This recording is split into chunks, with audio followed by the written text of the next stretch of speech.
Hello guys, मेरा नाम भावना सिंह है। मैं आपकी मेंटोर हूँ। अभी तक हमने लास्ट लेक्चर में स्टार्ट किया था प्रोडक्शन फंक्शन। हमने बहुत बेसिक्स पढ़े थे प्रोडक्शन फंक्शन के। हमने स्टार्ट तो कर दिया है चैप्टर। लास्ट लेक्चर में आप देखेंगे तो हमने इंट्रोडक्शन स्टार्ट किया था, प्रोडक्शन फंक्शन का मतलब जाना था, शॉर्ट रन और लॉन्ग रन में क्या डिफरेंस होता है, क्या वेरिएबल फैक्टर्स होते हैं, क्या फिक्स्ड फैक्टर्स होते हैं, और क्या टाइप्स ऑफ प्रोडक्शन फंक्शन होते हैं, जो कि दो तरह के होते हैं, short run and long run production function. आज हम स्टार्ट करेंगे कंसेप्ट ऑफ प्रोडक्ट्स के साथ। कंसेप्ट ऑफ प्रोडक्ट में प्रोडक्ट का मतलब या फिर आउटपुट को हम क्या रेफर करते हैं। प्रोडक्ट और output,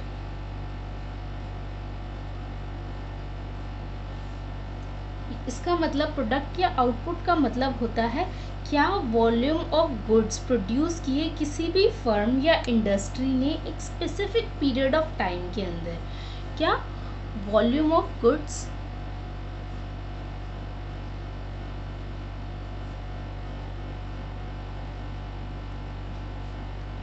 produced by a firm or an industry during a specific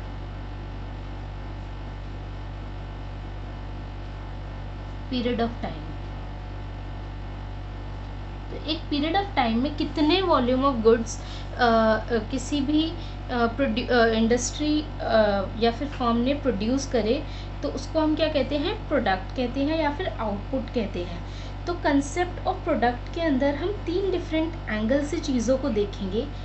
एक एंगल होगा हमारा टोटल प्रोडक्ट का, दूसरा एंगल होगा हमारा मार्जिनल प्रोडक्ट का,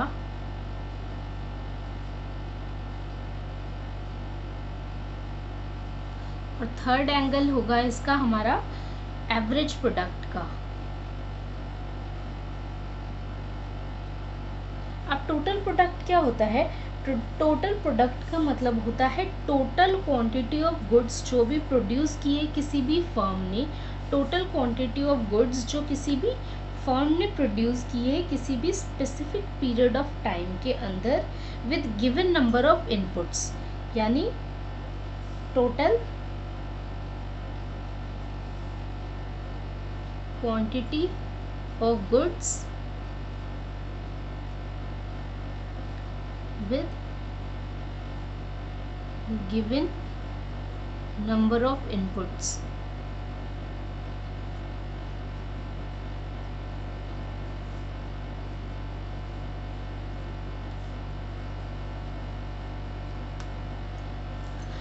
टोटल प्रोडक्ट का क्या मतलब हुआ? टोटल क्वांटिटी ऑफ गुड्स जो किसी भी फर्म ने क्या किए, प्रोड्यूस किए एक स्पेसिफिक पीरियड ऑफ टाइम में with given number of inputs के साथ।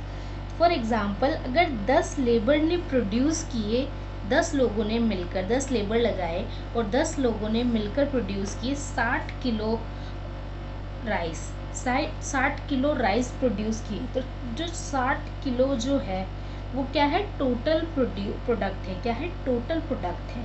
यानी कि शॉर्ट रन में जो फर्म है वो एक्सपैंड कर सकती है टोटल प्रोडक्ट को। शॉर्ट रन में जो फर्म है टोटल प्रोडक्ट को एक्सपैंड कर सकती है सिर्फ वेरिएबल फैक्टर्स को इंक्रीज या डिक्रीज कर कर। लेकिन लॉन्ग रन में टोटल प्रोडक्ट को कैसे रेज कर सकते हैं? बोथ फिक्स्ड और वेरिएबल। मैंने आपको बताया था लॉन्ग रन में दोनों फैक्टर्स का यूज़ कर सकते हैं, चेंज कर सकते हैं, और शॉर्ट रन में सिर्फ वेरिएबल फैक्टर्स में चेंज कर सकते हैं। तो टोटल प्रोडक्ट को हम टोटल फिजिकल प्रोडक्ट भी कहते हैं, टोटल रिटर्न भी कहते हैं, और टोटल आउटपुट भी कहते हैं। क्या क्या कहते हैं? Total physical product, total return या टोटल आउटपुट, ये सब हम कहते हैं किसको? टोटल प्रोडक्ट को कहते हैं। किसको कहते हैं? टोटल प्रोडक्ट को कहते हैं। यहीं पर अगर मैं आपको बताऊं एवरेज प्रोडक्ट क्या होता है, एवरेज प्रोडक्ट का क्या मतलब होगा? Total product divided by the number of units, divided by the number of. तो average product refers to the output per unit of variable input. It refers to the output per unit of variable input. आपको पता है यहाँ पे हम सिर्फ variable inputs ले रहे थे, तो output per unit of variable input जो होगा, मैंने आप एवरेज का मतलब ही क्या होता है कि एवरेज, किसी भी चीज़ का एवरेज निकालते हैं हम तो total divided by the number of units ही तो लिखते हैं। तो यहाँ पे टोटल जो है यानी total product divided by number of variable units क्यों ले रहे हैं हम? वेरिएबल यूनिट्स इनपुट्स इसीलिए ले रहे हैं क्योंकि यहाँ पे सिर्फ वेरिएबल इनपुट्स ही होते हैं टोटल प्रोडक्ट के अंदर।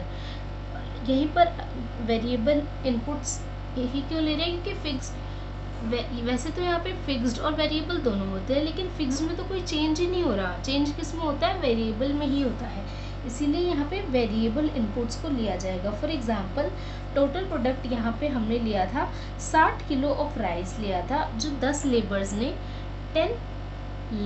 ने 60 kg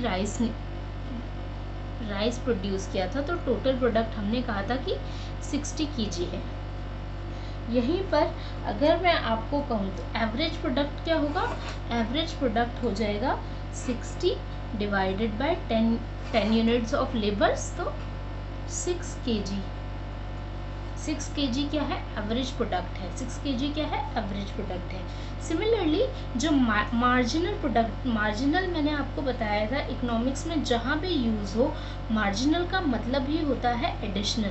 मार्जिनल का मतलब ही होता है एडिशनल यानी 1 मोर यूनिट। तो मार्जिनल प्रोडक्ट का क्या मतलब होता है? एक एडिशन, जो भी टोटल प्रोडक्शन में कितना एडिशन हो रहा है एक और यूनिट ऑफ वेरिएबल फैक्टर को एम्प्लॉय करने से, एक और यूनिट ऑफ वेरिएबल फैक्टर को एम्प्लॉय करने से टोटल प्रोडक्शन में कितना चेंज हो रहा है, वही मार्जिनल प्रोडक्ट होगा। तो it refers to the addition to total product when 1 more unit of variable factor is employed। मैंने आपको बताया था मार्जिनल का मतलब ही एडिशनल होगा, एक और यूनिट ऐड करने से कितना एडिशनल चेंज हो रहा है टोटल प्रोडक्ट के अंदर, तो यही क्या होता है? हमारा मार्जिनल प्रोडक्ट होता है। तो एवरेज प्रोडक्ट का फॉर्मूला क्या हो गया? मैंने आपको यहाँ पे एवरेज प्रोडक्ट का फॉर्मूला क्या हो गया? Total product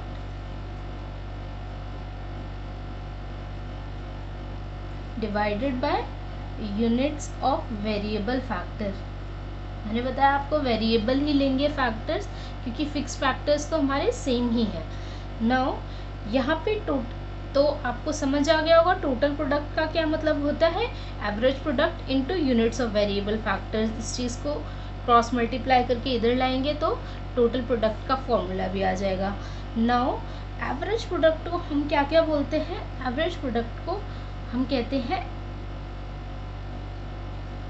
average physical product या फिर एवरेज रिटर्न भी कहा जाता है। यहीं पर मार्जिनल प्रोडक्ट का क्या क्या फॉर्मूला होगा, यानी मार्जिनल प्रोडक्ट n यूनिट्स का अगर हम देखें तो टोटल प्रोडक्ट्स अभी जो चल रहा है n यूनिट्स का माइनस टोटल प्रोडक्ट जो लास्ट पीरियड में था, यानी n-1 पीरियड में जो था, इसको अगर हम देखें तो ये क्या होता है? ये मार्जिनल प्रोडक्ट होगा।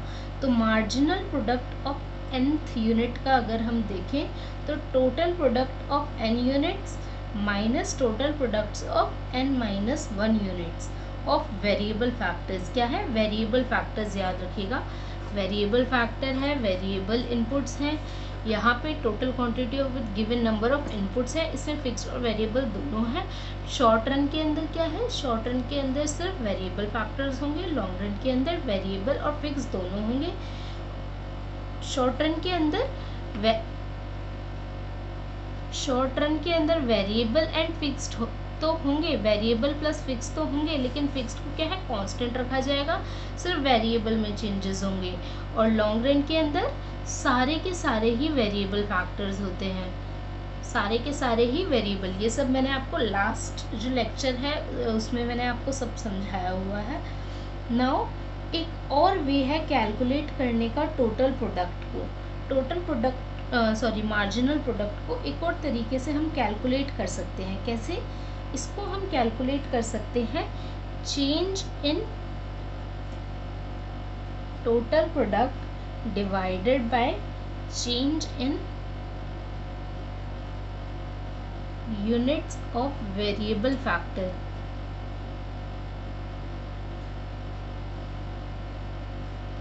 यानी change in total product divided by change in N, ये भी मार्जिनल प्रोडक्ट हो सकता है।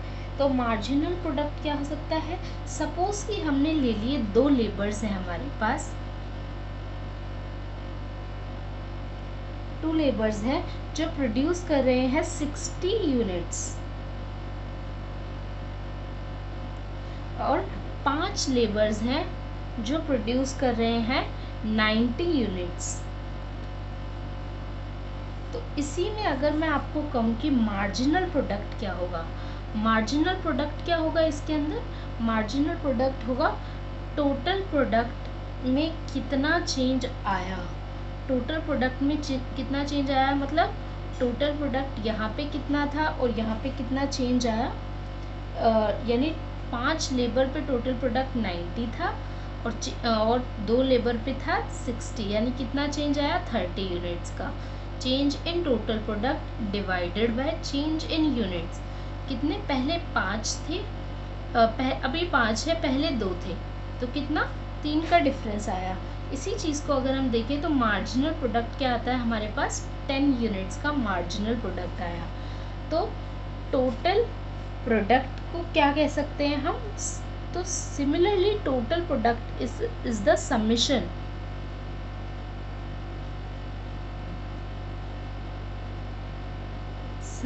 Of marginal product.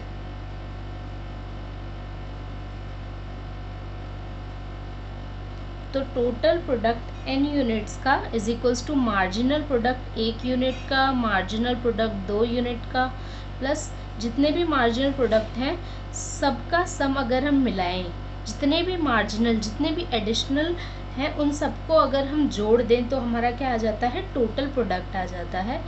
क्या आ जाता है? टोटल प्रोडक्ट आ जाता है। तो ये भी एक टोटल प्रोडक्ट का फॉर्मूला है। आई होप आपको इन तीनों के बीच में एक डिस्टिंक्शन समझ आ गया होगा। Total product, marginal product, average product, ये तीनों क्या है? ये तीनों क्या है? सॉरी, ये तीनों एक अलग एंगल्स हैं कंसेप्ट्स ऑफ प्रोडक्ट की। अब मैं आपको समझाने वाली हूँ, बहुत इंपॉर्टेंट टॉपिक है, law of variable proportions.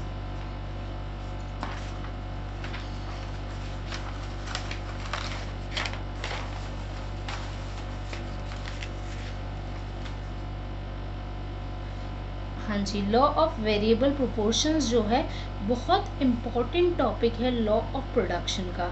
Law of variable proportion क्या करता है?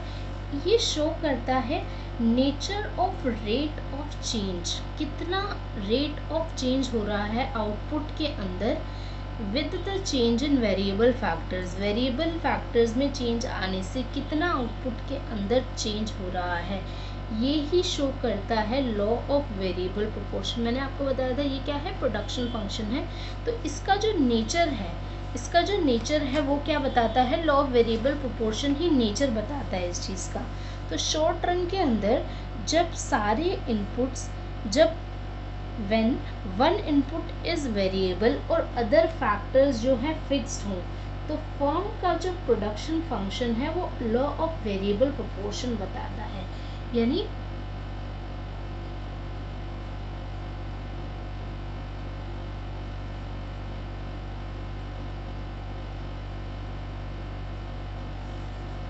लॉ ऑफ वेरिएबल प्रोपोर्शंस में अगर मैं आपको बताऊं तो लॉ ऑफ वेरिएबल प्रोपोर्शन होता क्या है? इस लॉ के अंदर बताता है नेचर बताता है किस चीज़ का? Rate of change in output, यानी आउटपुट में कितना चेंज रेट हो रहा है due to change in one variable factors of production. जो अलग अलग वेरिएबल फैक्टर्स ऑफ प्रोडक्शन थे, इनमें से एक वेरिएबल फैक्टर को हम ले लेते हैं और बाकियों को हम क्या? अदर फैक्टर्स को फिक्स्ड, अदर इनपुट्स को हम फिक्स्ड मान के चलते हैं, यानी शॉर्ट रन के अंदर सिर्फ एक वेरिएबल फैक्टर्स लेते हैं, बाकियों को फिक्स्ड मान के चलते हैं। नाउ इस लॉ के अंदर क्या बताता है, nature of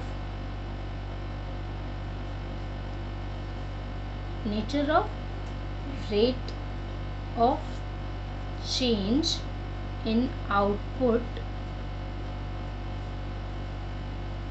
due to change in only, सिर्फ एक ही, only one variable factor of production,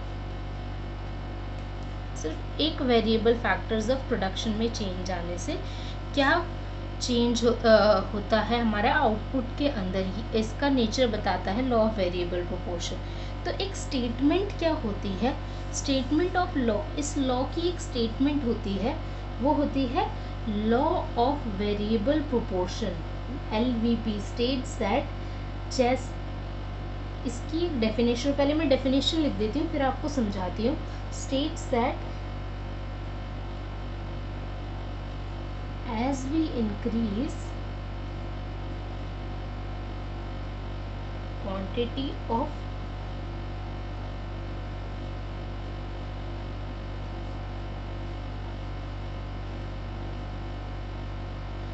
keeping other input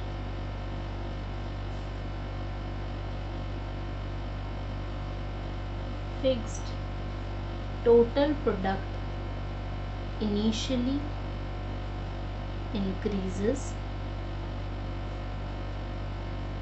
at an increasing rate, then at a decreasing rate,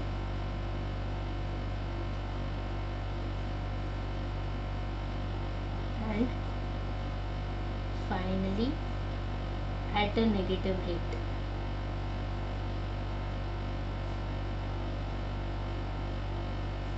तो law of variable proportion state करता है, जब हम इंक्रीज करते हैं कोई भी क्वांटिटी ऑफ सिर्फ एक इनपुट को लेकर, क्या सिर्फ एक इनपुट को लेकर कोई भी हम अगर क्वांटिटी में इंक्रीज होता है, अदर फैक्टर्स को हम फिक्स रख रहे हैं, सिर्फ एक इनपुट की क्वांटिटी में इंक्रीज ला रहे हैं, तो टोटल प्रोडक्ट जो है वो इनिशियली हमारा इंक्रीज करेगा, एक इंक्रीजिंग रेट पे इंक्रीज करेगा, फिर डिक्रीजिंग रेट पे इंक्रीज करेगा, और फाइनली एक नेगेटिव रेट पे चला जाएगा, नाउ लॉ ऑफ वेरिएबल, इसको मैं आपको एक उसके थ्रू भी, अभी ग्राफ के थ्रू भी बताना चाहूँगी और एजम्पशंस के थ्रू भी बताना चाहूँगी। लॉ ऑफ वेरिएबल प्रोपोर्शन बहुत ही वास्ट टॉपिक है, तो वास्ट टॉपिक मतलब बहुत इंपॉर्टेंट टॉपिक है, इसलिए इसको डिटेल्ड समझाना चाहूँगी, लेक्चर थोड़ा लंबा जा सकता है। नाउ जो स्टेटमेंट मैंने आपको इसकी बता दी है, लॉ ऑफ वेरिएबल प्रोपोर्शंस जो है, इसको हम दो नामों से और जानते हैं, which is law of returns, या फिर law of returns two factor,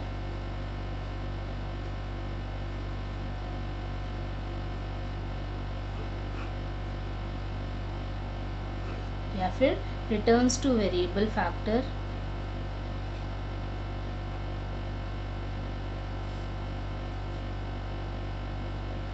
जो भी मैं यहाँ पे आपको पढ़ा रही हूँ वो 11th क्लास के मॉड्यूल के हिसाब से समझा रही हूँ, आप हायर स्टडीज़ के लिए नहीं समझा रही, बहुत बेसिक्स हैं ये सारे। सो एजम्पशंस क्या होती हैं लॉ ऑफ वेरिएबल प्रोपोर्शन की, ये सिर्फ एक शॉर्ट रन में ही रन करता है, लॉन्ग रन में नहीं करता। It operates in short run, क्योंकि जो फैक्टर्स हैं इसमें हम वेरिएबल और फिक्स्ड अलग अलग फैक्टर्स ले रहे हैं, एक फैक्टर वेरिएबल ले रहे हैं, बाकी को हम फिक्स रखते हैं, यानी अलग अलग फैक्टर्स ले रहे हैं वेरिएबल और फिक्स, उसका मतलब सिर्फ शॉर्ट रन में होगा। ये लॉ सिर्फ अप्लाई होगा सारे फिक्स्ड फैक्टर्स पे, लैंड को इंक्लूड कर इस जो लॉ के अंदर है, under this law variable proportion different units of variable factors को हम कंबाइन कर सकते हैं फिक्स्ड फैक्टर के साथ। ये जो लॉ है वो सिर्फ अप्लाई होगा प्रोडक्शन की फील्ड में लॉ ऑफ वेरिएबल प्रोपोर्शन सिर्फ प्रोडक्शन फंक्शन यानी प्रोडक्शन की फील्ड में ही अप्लाई होगा। जो इफेक्ट है चेंज आउटपुट पे, जो भी इफेक्ट हो रहा है वेरिएबल फैक्टर में चेंजेस होने से, वो इजीली डिटरमाइन कर सकते हैं हम लॉ ऑफ वेरिएबल प्रोपोर्शन से। एज्यूम करते हैं कि जो फैक्टर्स ऑफ प्रोडक्शन हैं वो इम्परफेक्ट सब्स्टिट्यूट हैं एक दूसरे की। इम्परफेक्ट मतलब एक तो परफेक्ट सब्स्टिट्यूट होता है, मतलब एक दूसरे से सब्स्टिट्यूट कर सकते हैं। इम्परफेक्ट सब्स्टिट्यूट्स मतलब एक दूसरे से परफेक्टली सब्स्टिट्यूट नहीं हो सकते एक सर्टेन लिमिट के बाद। यानी फैक्टर्स ऑफ प्रोडक्शन जो है वो इम्परफेक्ट सब्स्टिट्यूट हैं एक दूसरे के बियॉन्ड अ सर्टेन लिमिट। और जो स्टेट ऑफ टेक्नोलॉजी है उसको हम कांस्टेंट रखते हैं इस लॉ को बताते वक्त। जो टेक्नोलॉजी को कांस्टेंट रखा जाता है और बाकी जो सारे वेरिएबल फैक्टर्स हैं उनको हम इक्वली एफिशिएंट लेके चलते हैं। ये सारे क्या हैं, एजम्पशंस हैं लॉ ऑफ वेरिएबल प्रोपोर्शन के। नाउ अगर मैं एक एग्जाम्पल के थ्रू समझाऊं, सपोज एक फार्मर है, उसके पास 1 एकड़ ऑफ लैंड है। लैंड क्या हो गया, फिक्स फैक्टर हो गया, जिस पे वो इंक्रीज करना चाहता है अपने वीट का प्रोडक्शन। किसकी हेल्प से, लेबर्स की हेल्प से। उसके पास लैंड है और लेबर है उसके पास। लैंड क्या है, फिक्स्ड फैक्टर है, लेबर क्या है, वेरिएबल फैक्टर है। अब वो लैंड के ऊपर अपना वीट का प्रोडक्शन इंक्रीज करना चाहता है। जब वो एम्प्लॉय करेगा जितने ज़्यादा units, more and more units of employ करेगा वो लेबर को, इनिशियली तो आउटपुट बढ़ेगा हमारा। कैसे, एक इंक्रीजिंग रेट पे बढ़ेगा, फिर एक डिक्रीजिंग रेट पे बढ़ेगा और फिर एक नेगेटिव रेट पे चला जाएगा। तो ये ही होता है। इस चीज़ को मैं अगर आपको समझाऊं तो एक स्केड्यूल के थ्रू आपको समझा सकती हूँ। ये स्केड्यूल लेके चलते हैं। Fixed factor,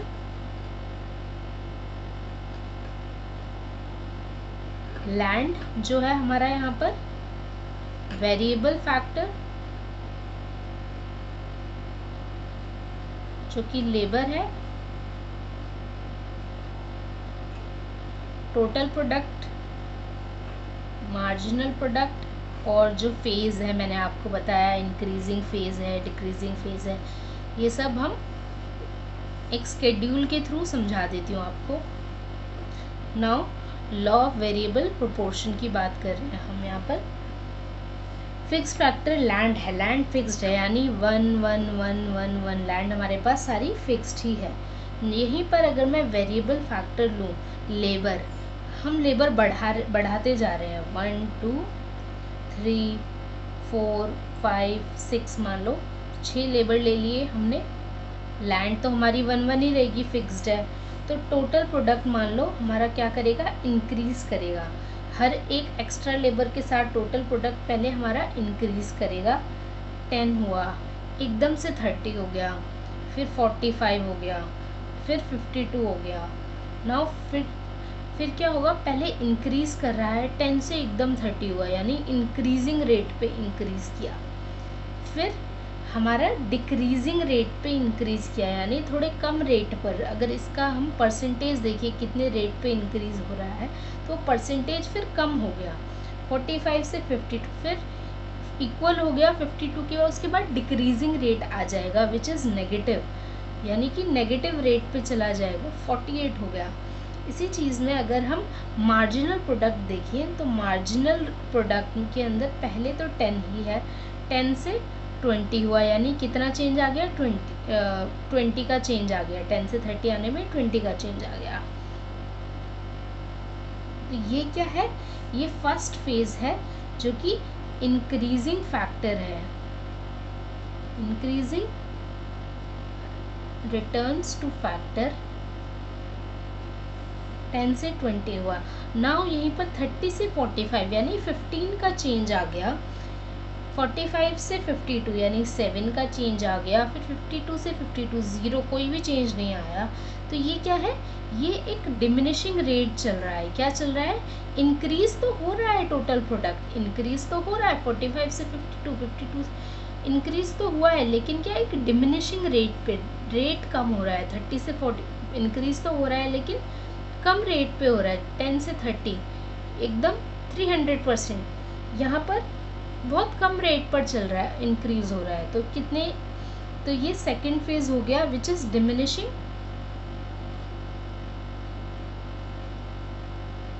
returns two factor. And जो फिर हमारा नेगेटिव 52 से 48 हो गया विच इज -4। तो थर्ड क्या फेज हुआ हमारा, नेगेटिव रिटर्न्स टू फैक्टर।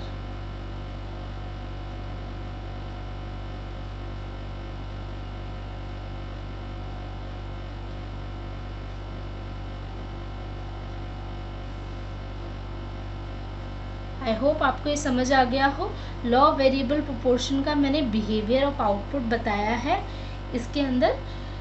सो फैक्टर रेशियो जो है चेंज हो जा रही है। आप देखेंगे इसमें अगर आप नोट करेंगे तो जो लॉ ऑफ वेरिएबल प्रोपोर्शन की कंडीशंस के अंदर, यानी कि प्रोपोर्शन जो है फिक्स्ड फैक्टर और वेरिएबल फैक्टर में वो चेंज हो रहा है विद एडिशनल वेरिएबल फैक्टर, यानी हर एडिशनल वेरिएबल फैक्टर्स के साथ ये प्रोपोर्शन चेंज हो रहा है। प्रोपोर्शन क्या हो रहा है, चेंज हो रहा है।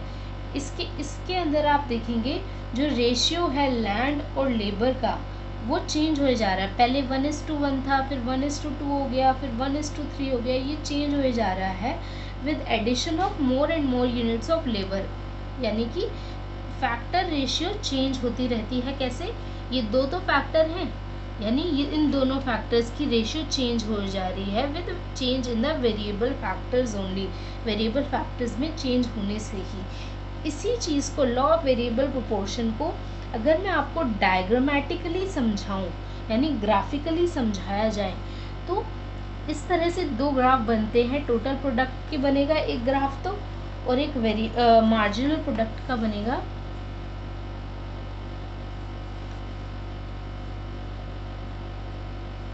आई होप आपको क्लियर हो ये, तो मतलब क्लियरली दिख रहा हो।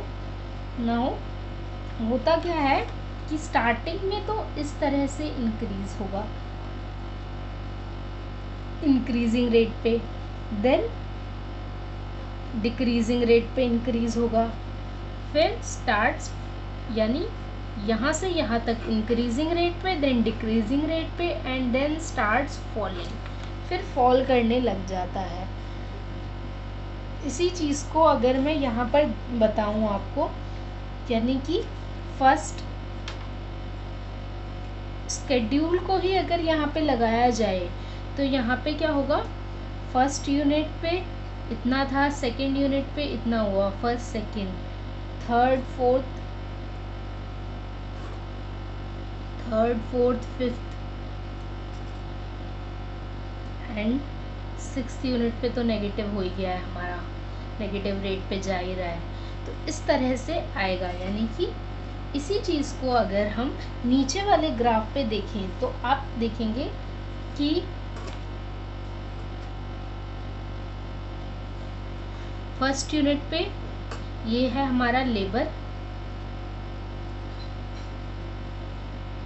और यूनिट ऑफ वेरिएबल फैक्टर, यानी वेरिएबल फैक्टर्स लेते हैं। लेबर क्यों लिया मैंने, यहाँ पे यूनिट्स आती है वेरिएबल फैक्टर की। टोटल प्रोडक्ट देखी तो टोटल प्रोडक्ट फर्स्ट यूनिट पे कितना था, फर्स्ट यूनिट पे 10 था, फर्स्ट यूनिट पे 10 था। नाउ सेकेंड यूनिट पे 30 हो गया,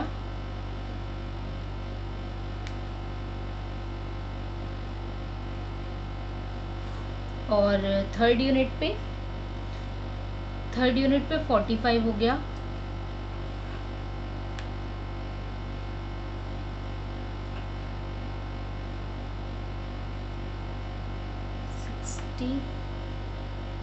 मैंने इस तरह से पूरा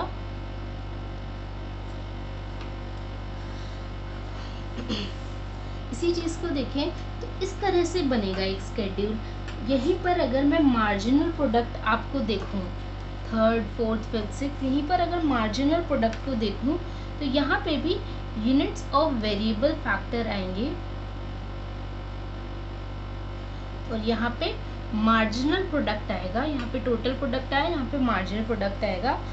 इसी चीज़ को अगर मैं यहाँ पर यानी टोटल प्रोडक्ट और मार्जिनल प्रोडक्ट को अगर मैं प्लॉट करने चलूँ तो first unit, second unit, third, fourth, fifth and sixth,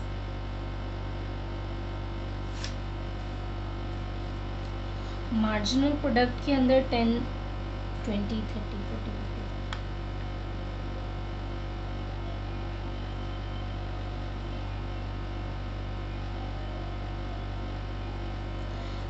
इसी चीज़ को अगर मैं डिनोट करूँ तो फर्स्ट यूनिट पे कितना है, 10 है, फर्स्ट यूनिट पे 10 है, सेकेंड यूनिट पे कितना है, 20 है, सेकेंड यूनिट पे हमारा 20 है।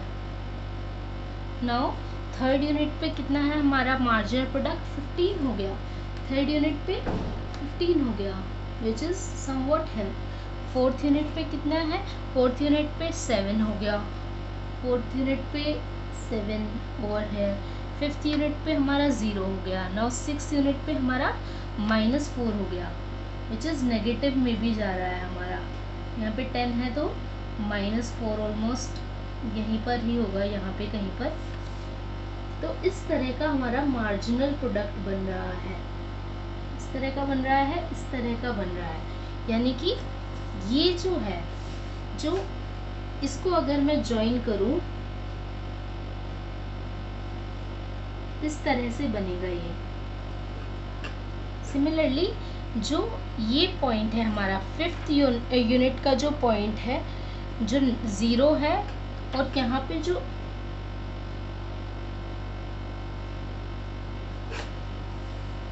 इस तरह से हमारा डायग्राम बनेगा। किस तरह से, तो ये फेजेस इस तरह से बने हैं कि ये फेज 1 है, फेज 1, ये फेज 2 है, ये फेज 3 है।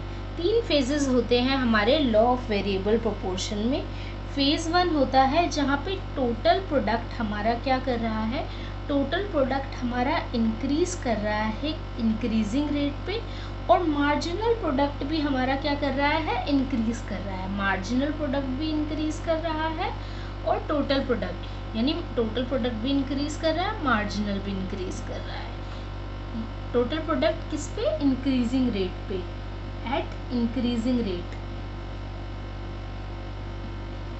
और फिर फेज 2 के अंदर टोटल प्रोडक्ट हमारा डिमिनिशिंग रेट पे हो जाता है, और यहीं पर ये जो पॉइंट है जहाँ पे टीपी हमारा, जहाँ पे एमपी हमारा मैक्सिमम है, एमपी इज मैक्सिमम, और जहाँ से टीपी हमारा मुड़ जाता है डिक्रीजिंग रेट पे, उस पॉइंट को क्या कहते हैं, पॉइंट ऑफ इन्फ्लेक्शन कहते हैं। ये कौन सा पॉइंट होता है, ये होता है पॉइंट ऑफ इन्फ्लेक्शन। ये क्यू पॉइंट अगर हम ले तो ये पॉइंट हमारा है पॉइंट ऑफ इन्फ्लेक्शन। तो यहाँ पे इंक्रीजिंग रेट पे था, यहाँ पे डिक्रीजिंग रेट पे है, इंक्रीज ही कर रहा है, increasing at a decreasing rate. क्या है, TP initially increases at an increasing rate, then at a decreasing rate. Increase तो कर रहा है लेकिन डिक्रीजिंग रेट पे इंक्रीज कर रहा है, और फिर फाइनली स्टार्ट्स फॉलिंग, जहाँ पे हमारा टीपी इज मैक्सिमम। ये मैंने पॉइंट टू स्केल नहीं बनाया है, अगर आप देखेंगे तो यहाँ पे टीपी यानी 52 है, यहाँ पर 52 पे जहाँ पे टीपी हमारा मैक्सिमम होगा वहाँ पे हमारा एमपी नेगेटिव होगा, एमपी इज 0। जहाँ पे टीपी मैक्सिमम होगा वहाँ पे एमपी हमारा 0 होगा, जहाँ पे टीपी मैक्सिमम होगा वहाँ पे एमपी 0 होगा। और फिर हम थर्ड फेज पे आ जाते हैं, जहाँ पे क्या होता है, जहाँ पे एक और हमारा पॉइंट ऑफ इन्फ्लेक्शन आया। उसके बाद क्या हुआ, हमारा बियॉन्ड पॉइंट एम, यानी अगर इसको हम पॉइंट एम लेके चलें तो इसके आगे जो टीपी है हमारा डिक्रीज करने लग गया, और एमपी सिर्फ फॉल ही नहीं हो रहा बल्कि नेगेटिव भी हो गया। फॉल तो हो ही रहा है, साथ साथ में नेगेटिव भी हो जाता है ये फेज 3 के अंदर। तो आपको होप समझ आ गया हो पॉइंट ऑफ इन्फ्लेक्शन क्या होता है। Point of inflection is where, जहाँ पे हमारा टीपी पहले इंक्रीज कर रहा था और वहाँ से इंक्रीजिंग रेट पे इंक्रीज कर रहा था और अब डिक्रीजिंग रेट पे इंक्रीज करने लग गया, जहाँ से वो डिक्रीजिंग रेट पे इंक्रीज करने लग जाता है उसी पॉइंट को हम पॉइंट ऑफ इन्फ्लेक्शन कहते हैं। तो पॉइंट Q को हम यहाँ पॉइंट ऑफ इन्फ्लेक्शन कहते हैं, क्योंकि जो कर्वेचर है, कर्वेचर मतलब इस कर्व का बनाने का पहले ऐसे बन रहा था, अब ऐसे आ गया, ऐसे ऐसे, तो इसी पॉइंट से ये चीज़ अलग कर्व में आ गई। तो curvature of total product change हो रहा है इस पॉइंट से।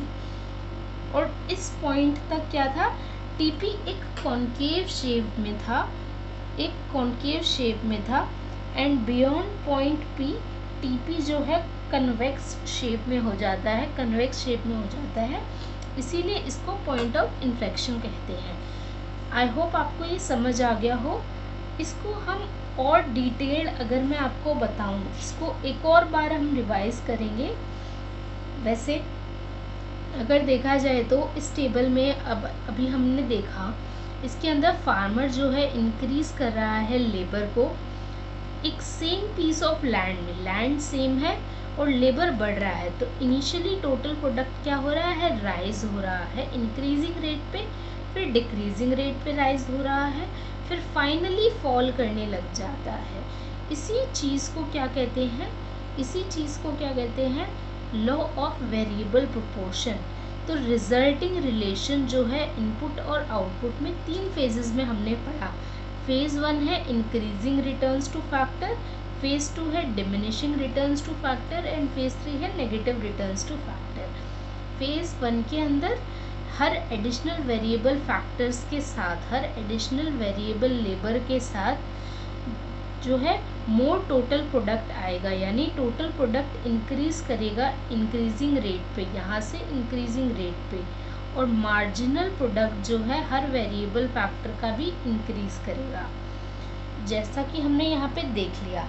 और देन फेज 2 में जब हम आते हैं तो हर वेरिएबल फैक्टर्स जो है वो ऐड तो कर रहा है, लेकिन lesser and lesser amounts of output को ऐड कर रहा है, तो टोटल प्रोडक्ट जो है हमारा इंक्रीज तो हो रहा है लेकिन डिमिनिशिंग रेट पे हो रहा है, और मार्जिनल प्रोडक्ट जो है हमारा फॉल करने लग जाता है वेरिएबल फैक्टर के इंक्रीज। मार्जिनल प्रोडक्ट यहाँ क्या कर रहा है, फॉल करने लग रहा है, तो यहाँ पे भी मार्जिनल प्रोडक्ट क्या हो रहा है, हमारा फॉल करने लग रहा है। 15 से 7, 7 से 0, मार्जिनल प्रोडक्ट फॉल कर रहा है, टोटल प्रोडक्ट इंक्रीज कर रहा है लेकिन विद डिमिनिशिंग रेट। तो ये सेकंड जो फेज है इसको डिमिनिशिंग रिटर्न्स टू फैक्टर कहते हैं। नाउ थर्ड फेज जो आता है, थर्ड फेज पे क्या होता है, इसको नेगेटिव रिटर्न्स टू फैक्टर कहते हैं। क्यों, क्योंकि टोटल प्रोडक्ट हमारा डिक्लाइन कर रहा है, 52 से 48 हो गया, टोटल प्रोडक्ट डिक्लाइन कर रहा है और मार्जिनल प्रोडक्ट हमारा नेगेटिव हो चुका है, मार्जिनल प्रोडक्ट क्या हो चुका है, नेगेटिव हो चुका है। यही तीनों जो हैं ये रिटर्न्स टू फैक्टर कहलाते हैं, ये जो तीनों फेजेस हैं क्या है, रिटर्न्स टू फैक्टर कहलाते हैं। नाउ आई होप आपको लॉ ऑफ वेरिएबल प्रोपोर्शन समझ आ गया हो, क्या होता है लॉ ऑफ वेरिएबल प्रोपोर्शन का स्केड्यूल एंड विद डायग्राम आपको समझ आ गया हो। नेक्स्ट लेक्चर में हम reasons of law of variable proportion पढ़ेंगे and law of diminishing returns भी पढ़ लेंगे क्या होता है। Thank you for your time and consideration. Thank you guys. Please take care, stay happy and stay healthy.